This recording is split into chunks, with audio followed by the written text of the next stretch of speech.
Welcome to the show.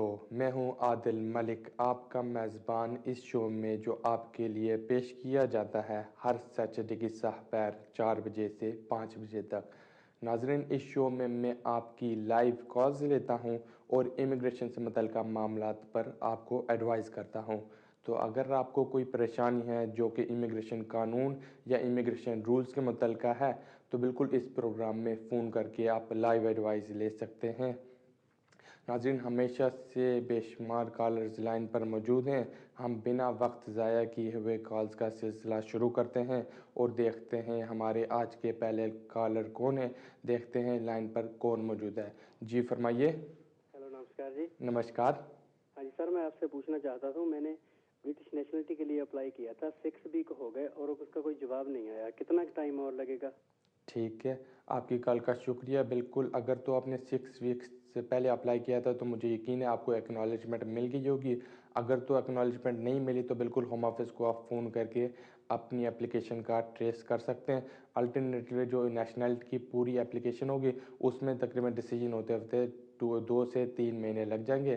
That is 8 to 12 weeks तक का time लग सकता है। आपकी कॉल का शुक्रिया। नाज़रीन, बढ़ते हैं हम अपने अगले कॉलर की तरफ। जी फरमाइए। अस्सलाम वालेकुम। वालेकुम सलाम। हाँ जी ब्रदर, मुझको क्विक क्वेश्चन।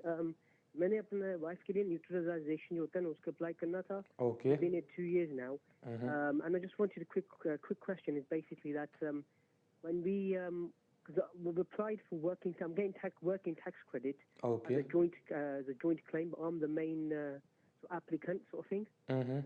उसका पूछना था, will that on the form it asks are you claiming work, because I asked somebody and they said you can, it's okay. Whether we should be, whether we can claim, when it asks on the form obviously that how are you claiming that, will that affect our application? Okay, thank you for the call. Yes, Do thank they you need for. to be certified or can they not be, do not need to be certified? Sorry, what needs to be certified? जो photographs है ना, ठीक when you है। send the photograph in with a neutralization application, ठीक है। do they need to be certified? ठीक है, आपकी कॉल का शुक्रिया। जहाँ तक आपके पहले सवाल का कंसर्न है, तो अगर तो आपकी वाइफ नेशनलाइजेशन के लिए अप्लाई करेंगी तो फॉर्म पे वो बुनियादी तौर पे कोई सेक्शन नहीं होता जिसमें वो बेनिफिट के बारे में पूछते हैं। और जहाँ तक आपके दूसरे सवाल का कंसर्न है, तो बिल्कुल जो नेशनलिटी के लिए अप्लाई करेंगे तो जो फ़ोटोग्राफ्स हैं वो सर्टिफाई होने ज़रूरी नहीं है। वो एक फ़ोटोग्राफ मांगते हैं, वो आप स्टेपल करके फॉर्म के साथ भेज सकते हैं। आपकी कॉल का शुक्रिया। नाज़रीन, बढ़ते हैं अगले कॉलर की तरफ। जी फरमाइए।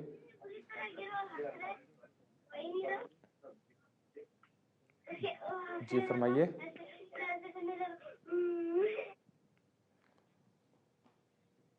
जी फरमाइए। हेलो, अस्सलाम वालेकुम। वालेकुम सलाम।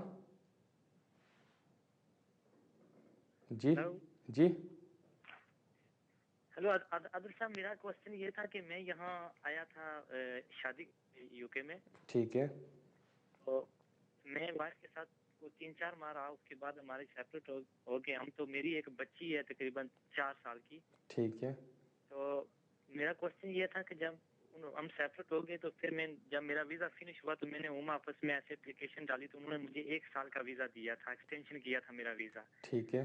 तो अब मेरा क्वेश्चन ये है कि मैं कोई मेरा सॉलिसिटर नहीं था, मेरे एक भाई थे जिन्होंने लेटर ऐसे लिखा था, तो उन्होंने फिर मुझे एक्सटेंशन दी थी क्योंकि मेरे पास कोर्ट का ऑर्डर था बच्ची को मिलने का। ठीक है। उस वक्त मैं 2 वीक के बाद बच्ची को मिलता था। तो अब एवरी वीक मैं 4 घंटे बच्ची को मिलता हूँ। तो ठीक अब है। क्वेश्चन मेरा ये है कि मैं अब इंडेफिनिट के लिए अप्लाई करूँ कि फिर एक्सटेंशन के अप्लाई करूँ? प्लीज मुझे ठीक ये है। थोड़ा डिटेल कर बता देना। ठीक है, आपकी कॉल का शुक्रिया। बिल्कुल, मुझे लगता है कि आपको जो एक्सटेंशन मिली थी वो इसी बेसिस पे मिली थी कि आपको कॉन्टैक्ट ऑर्डर कोर्ट से इशू हो गया था। बिल्कुल, अभी आपका 1 साल कंप्लीट हो गया है। तो नॉर्मली जब बंदा 1 साल कंप्लीट कर देता है इस बेसिस के ऊपर, तो फिर वो सेटलमेंट के लिए अप्लाई कर सकते हैं। तो बिल्कुल अभी आप सेटलमेंट के लिए अप्लाई करें। आपको कोर्ट के पेपर्स लगाने पड़ेंगे और होम ऑफिस को बताना पड़ेगा कि बिल्कुल जो है कि आप एवरी वीक अपनी डॉक्टर को जाके मिलते हैं, और ज़ाहिर बता जो कोर्ट का ऑर्डर है वो भी अभी आपके पास है। तो बिल्कुल आप इंडेफिनेट के लिए अप्लाई कर सकते हैं।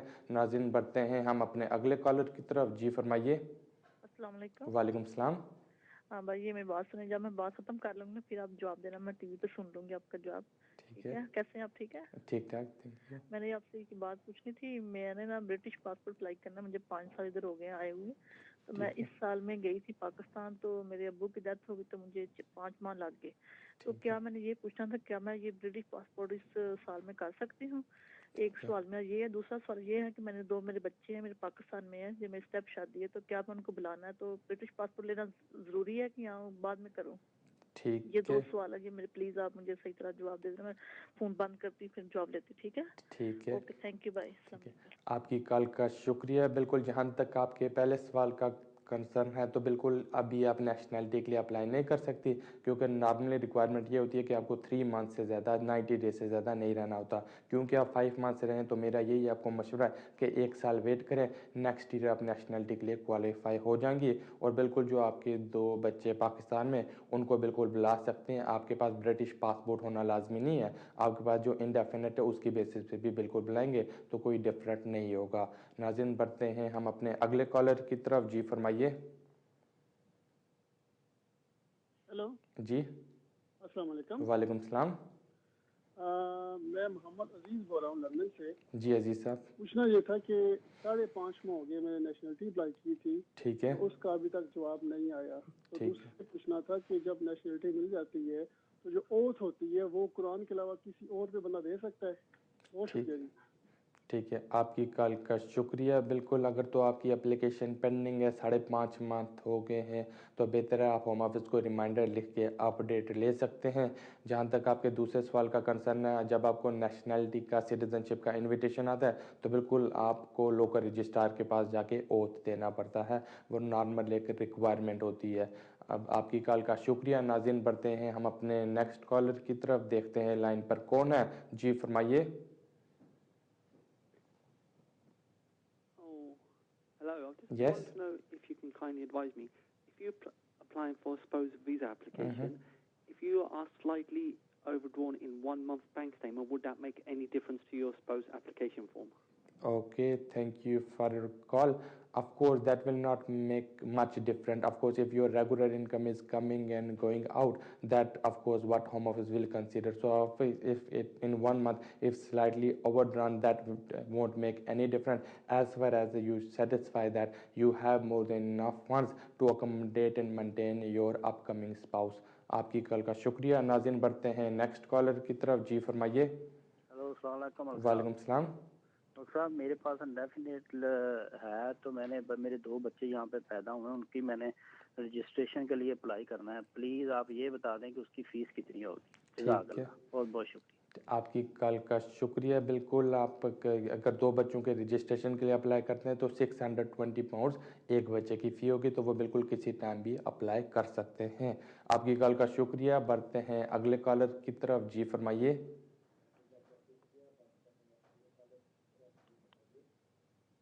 जी फरमाएं। कराने के लिए।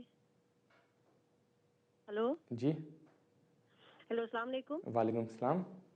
मुझे ये पता करना था कि मेरे 2 बेटे पाकिस्तान में हैं, ठीक है। तो उनकी उम्रें तकरीबन 25 साल हैं, तो क्या मैं उनको स्पॉन्सर कर सकती हूँ? मैं ब्रिटिश नेशनल हूँ, यहाँ उनको बुला सकती हूँ। ठीक है। और दूसरी ये कि मैंने एक बेटे की मंगनी भी की है, यहाँ पर लड़की है, तो ठीक क्या है। मैं उसको एज ए फियांसी वीज़े पे बुला सकती हूँ, या मैं खुद उनको बुला सकती हूँ अपने बिहाफ पे कि मैं ब्रिटिश नेशनल हूँ? ठीक है। आपकी कॉल का शुक्रिया। अगर तो आपके जो बच्चे हैं वो अंडर 18 होते, तो बिल्कुल उनको बुला सकते हैं थी, मगर अभी वो ओवर 18 हो गए, तो बिल्कुल वो आपकी बेसिस पे यहाँ पे नहीं आ सकते। बिल्कुल, जो आपके एक बेटे की शादी हुई है या मंगनी हुई है, तो बिल्कुल वो फियांसे वीज़े पे आ सकता है। या तो अगर जो लड़की है वो जाके शादी कर लेती है, तो उसके बाद स्पाउस वीज़े पे भी आ सकते हैं, मगर आप अपने बेसिस के ऊपर बच्चों को नहीं बुला सकती। आपकी कॉल का शुक्रिया। नाज़रीन, बढ़ते हैं अगले कॉलर की तरफ। जी फरमाइए। हेलो जी। या मैंने एक बात पूछनी थी कि मेरे एक दोस्त है, वो स्टूडेंट वीजे पे आए हुए थे यहाँ पे, ठीक और है। उनकी यहाँ पे बेटी पैदा हुई है, और वो अब तकरीबन 5 साल की हो गई है। ठीक मैंने है। सुना है कि अगर बच्चा यहाँ पैदा हो और अगर वो 5 साल यहाँ रहे, स्कूल गोइंग शुरू हो जाए, तो वो यहाँ पे इंडेफिनिट के लिए अप्लाई कर सकता है, या 7 साल का हो तो अप्लाई कर सकता है? ये आप जरा मुझे बताएंगे। ठीक है। आपकी कॉल का शुक्रिया। बिल्कुल, अभी अगर तो उनकी बेटी को 5 साल हुए, तो बिल्कुल वो इंडेफिनिट के लिए नहीं अप्लाई कर सकती। नॉर्मली जो बेटी का स्टेटस वही है जो उनके फादर का, वो डिपेंडेंट वीज़े के ऊपर है। तो अगर फादर को इंडेफिनिट मिलता है, उसके बाद बेटी के सर्कमस्टांसिस चेंज होंगे, तो डिपेंड करता है। कि बच्ची को कितना अरसा होता है। अगर तो यहाँ पे कोई बच्ची बॉर्न होती है और उसको 10 इयर्स कंप्लीट हो जाते हैं तो फिर बिल्कुल वो जो डॉटर होगी या जो बच्ची होगी वो रजिस्ट्रेशन के लिए अप्लाई कर सकती है, मगर 5 साल का कोई कानून नहीं है। आपकी कॉल का शुक्रिया। नाज़रीन, बढ़ते हैं हम अपने अगले कॉलर की तरफ। जी फरमाइए। जी फरमाए। जी हेलो, अस्सलाम वालेकुम। वालेकुम सलाम। जी मेरे दो सवाल हैं। बिल्कुल पूछें। पहला सवाल ये है कि मैंने इंडेफिनेट के लिए अप्लाई किया, वह तकरीबन 1 महीने से ऊपर हो गया है। ठीक है। और मेरे साथ मेरा बेटा है जो यहाँ पैदा हुआ है, 18 महीने का है। ठीक है। और मेरी मिसेज है। ठीक है। तो मकसद बेटे के लिए मैंने अभी कोई वीज़ा अप्लाई नहीं किया है, तो मैं वेट कर रहा हूँ कि मेरा हो जाए तो फिर मैं उनके लिए सिटीजनशिप के लिए अप्लाई करूँ। ठीक है। तो और मेरी मिसेज के पास HSMP वीज़ा है क्योंकि मैं HSMP पर था।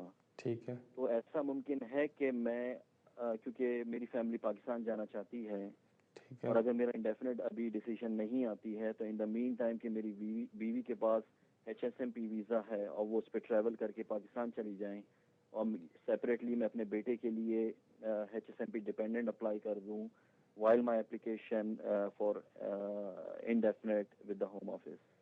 ठीक है, आपकी कॉल का शुक्रिया। मुझे नहीं पता आप क्या करना चाहते हैं, मगर आपके लिए तो इस वक्त बेहतर ऑप्शन ये है कि आप अपने इंडेफिनेट का वेट करें। जिस दिन आपको इंडेफिनेट मिलता है उसके बाद आपकी वाइफ और बेटा यहीं से स्विच ओवर कर सकते हैं।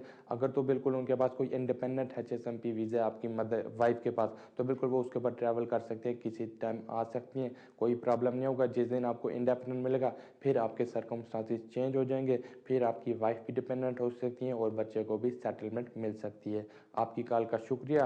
नाज़रीन, बढ़ते हैं हम अपने अगले कॉलर की तरफ। जी फरमाइए। वालेकुम सलाम। क्या हाल है आपके? ठीक ठाक जी, थैंक यू। भाई जी, मेरे जानने वाले हैं, वो तकरीबन 2001 में यहाँ आए थे। ठीक है। तो जब यहाँ आए थे विजिट पे, फिर यहीं पे वो फिसल गए। ठीक है। तो क्या उनका कोई अभी तक कोई केस वगैरह नहीं उन्होंने जमा कराया, ना कुछ किया, तो उनका क्या है कोई यहाँ पे चांस वगैरह या नहीं? ठीक है, आपकी कॉल का शुक्रिया। बिल्कुल उनके लिए बेहतर ऑप्शन ये है कि वो फ़ौरन से पहले किसी अच्छे से वकील से जाके मिलें, देखें, उनको बताएं कि वो किस वीज़े के ऊपर आए थे, उनकी शादी हुई है कि नहीं हुई, कितने रिलेटिव्स हैं उनके, कितने कनेक्शंस हैं यूके के अंदर। तो फिर वकील उनको बताएगा कि बेहतर है कि अभी केस भेजें या कुछ अर्सा और वेट करें। मगर मेरी अपनी ओपिनियन ये है कि बिल्कुल ह्यूमन राइट की बेसिस के ऊपर, अपनी रेजिडेंसी की बेसिस के ऊपर वो एप्लीकेशन कर सकते हैं। आपकी कॉल का शुक्रिया। बढ़ते हैं हम अपने अगले कॉलर की तरफ। जी फरमाइए। Hello, Assalamualaikum. वालेकुम सलाम। Can I say your name in English? Yes, sure. Yeah, my sister got a spouse visa. Okay. And her baby's got a British passport in Bangladesh. Her baby's British passport, and Okay. she had a spouse visa 2 years now. Mm-hmm. She's here, but unfortunately her marriage broke. Mm-hmm. What can I do? I mean, could she apply for indefinite period or something? And where she is at the moment?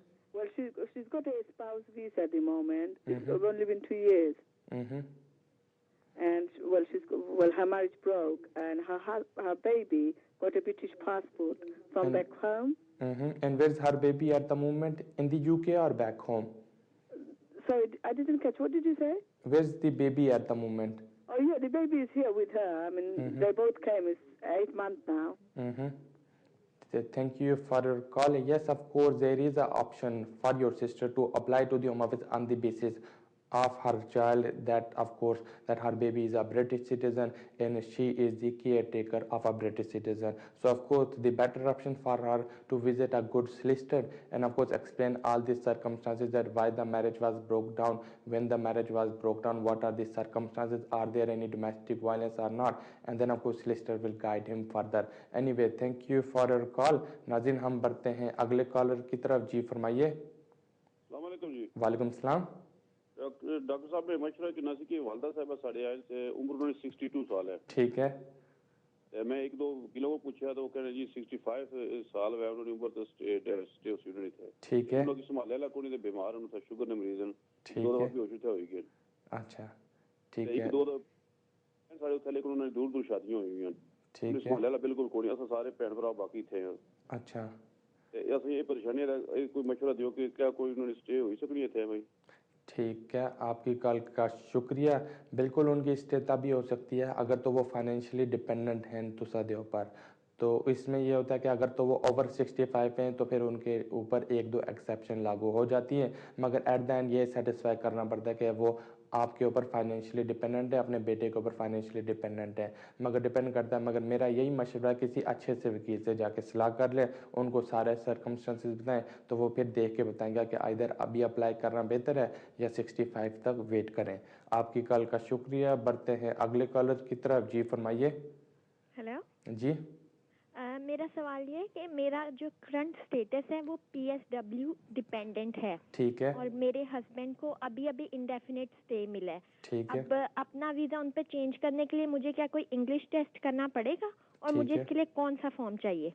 ठीक है, आपकी call का शुक्रिया। बिल्कुल आपको English test करना पड़ेगा और आपको एप्लीकेशन फॉर्म FLRM चाहिए कि आपको फर्दर लीव टू रिमेन के लिए अप्लाई करना है on the basis of your marriage. तो बिल्कुल आपको इंग्लिश टेस्ट करें, जैसे कर लेती हैं उसके बाद आप किसी टाइम भी अप्लाई कर लें। आपकी कॉल का शुक्रिया। नाज़रीन बढ़ते हैं अपने नेक्स्ट कॉलर की तरफ। जी फरमाइए। अस्सलाम वालेकुम। वालेकुम सलाम। एक आपसे मैंने सवाल पूछना है कि मुझे 9 साल हो गए हैं इस मुल्क में ना। ठीक है। तो मेरे बच्चे भी इधर ही हुए हैं, मतलब ना तीनों ना।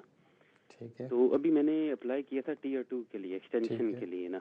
बेसिकली मेरे पिछले एम्प्लॉयर ने ना जॉब पुल आउट कर ली थी जब मेरा वीज़ा ट्रांसफ़र हुआ था ना। ठीक है। तो मैंने सेम डे विंडो वाला कराया था, मैं सेम डे चले गया था, तो विंडो वाला मैंने किया। ठीक है। तो उन्होंने कहा जी 2 दिन के बाद आके ना तो आप मतलब डिसीजन ले लें, लेकिन उन्होंने फिर कोई इंक्वायरी उन्होंने लगाई उसका ना, कि जब से मतलब ऑलमोस्ट 15 से 20 महीने हो गए। उन्होंने कहा जी उसकी सारी जो है ना स्टेटमेंट्स वगैरह हमें दें। ठीक है। और आप क्या करते रहे हैं, वो मैंने दे दी अभी ना। ठीक है। तो ऑलमोस्ट उसको तकरीबन 2 वीक हो गए हैं, अभी तक जवाब उन्होंने कोई नहीं दिया। ठीक है। ठीक है। उनको ये कर जो है ना वो मुझे कहता है कि जल्दी शुरू करो, लेकिन ये है कि क्योंकि इसमें डिले हो रहा है तो उसका ये है कि लेकिन वो कोई जवाब भी नहीं दे रहे। ठीक है, आपकी कॉल का शुक्रिया। बिल्कुल अभी आपका केस होम ऑफिस कंसीडर कर रहा है। मेरा आपको यही मशवरा है कि आप कुछ अर्सा और वेट करें। बहरहाल आपको तो 9 इयर्स यहाँ पे होगा, आपके बच्चे भी यहाँ पे, तो आपका ह्यूमन राइट की बेसिस के ऊपर, बच्चों की बेसिस के ऊपर काफ़ी स्ट्रांग केस है। मेरा आपको यही मशवरा है कि वेट करें, देखें होम ऑफिस क्या डिसीजन करता है। आपकी कॉल का शुक्रिया। बढ़ते हैं अगले कॉलर की तरफ। जी फरमाइए। हेलो। जी फरमाएं। जी नमस्कार सर। नमस्कार।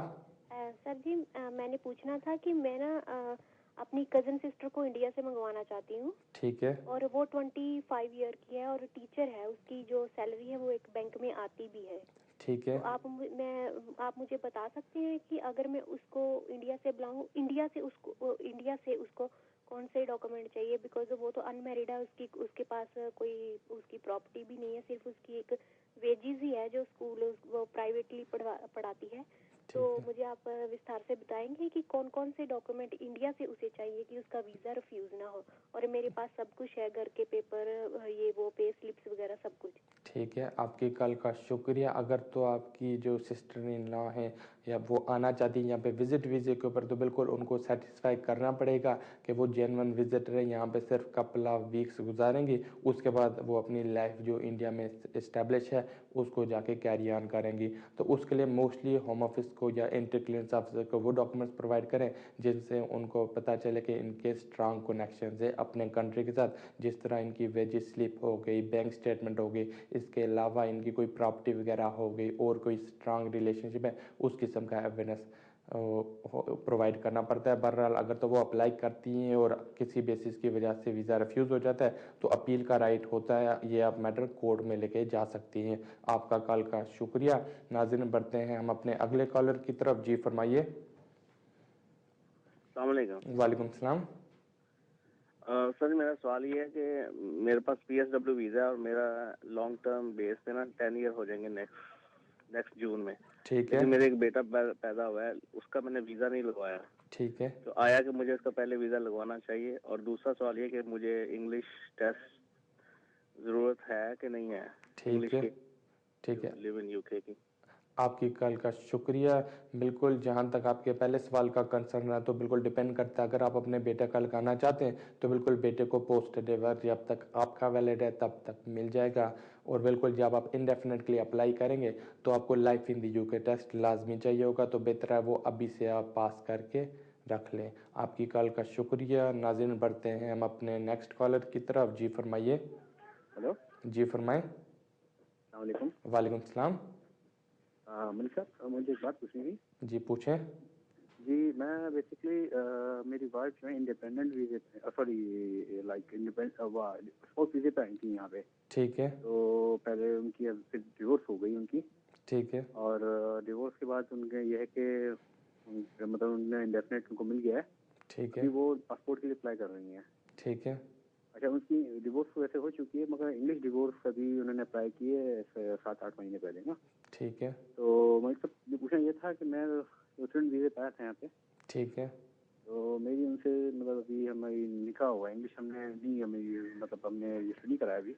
ठीक है। तो ये पूछना ये था कि मतलब मेरा उनके हाथ पे हो सकता है या कोई है कोई मतलब इसके मेरे मतलब उनके वो ऑलरेडी है डिपेंड मतलब ठीक है। ठीक है, बिल्कुल मैं समझ गया आपकी बात। आपकी कॉल का शुक्रिया।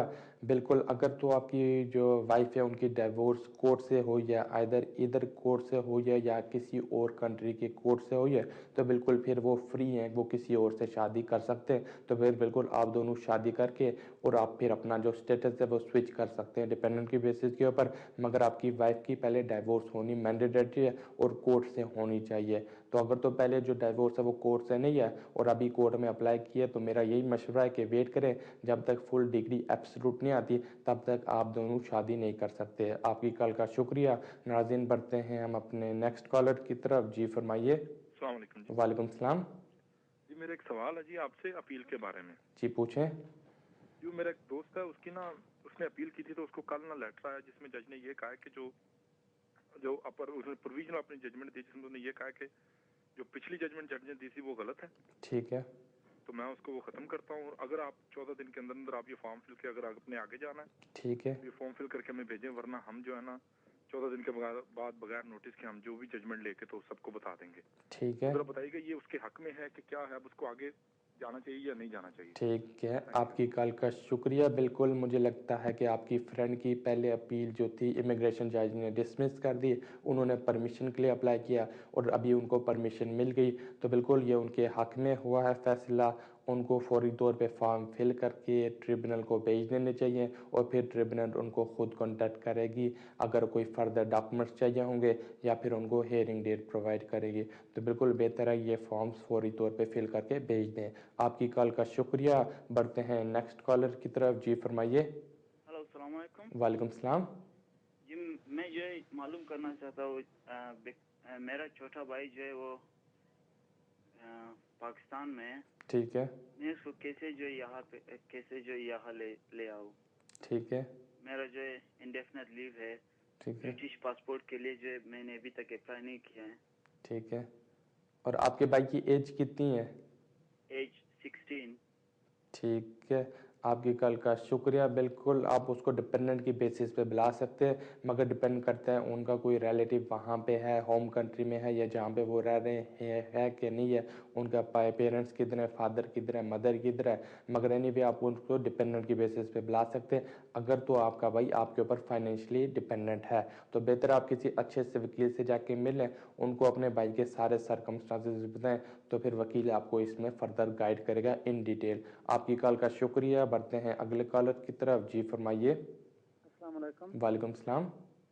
मेरा क्वेश्चन ये है कि मेरी नीस से पाकिस्तान से आई है, स्टूडेंट थी, 2 साल के लिए वीज़ा था, जनवरी में ख़त्म हो रहा है उसका वीज़ा। ठीक है। उसकी यहाँ मंगनी होगी, उसका मंगेतर यहाँ पे वर्क परमिट पे है। ठीक है। और उसका अगर वो यहाँ शादी करके अप्लाई कर दे ठीक वो है। इधर से रह सकती है या पाकिस्तान से वीज़ा लेना पड़ेगा उसे वापस आने के लिए?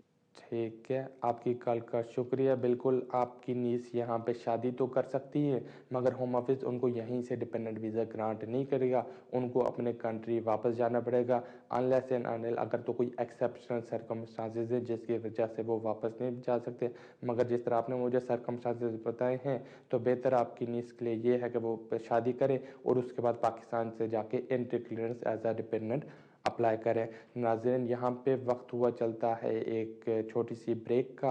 आप टीवी देखते रहिएगा, चंद ही लम्हों में फिर हाजिर होते हैं।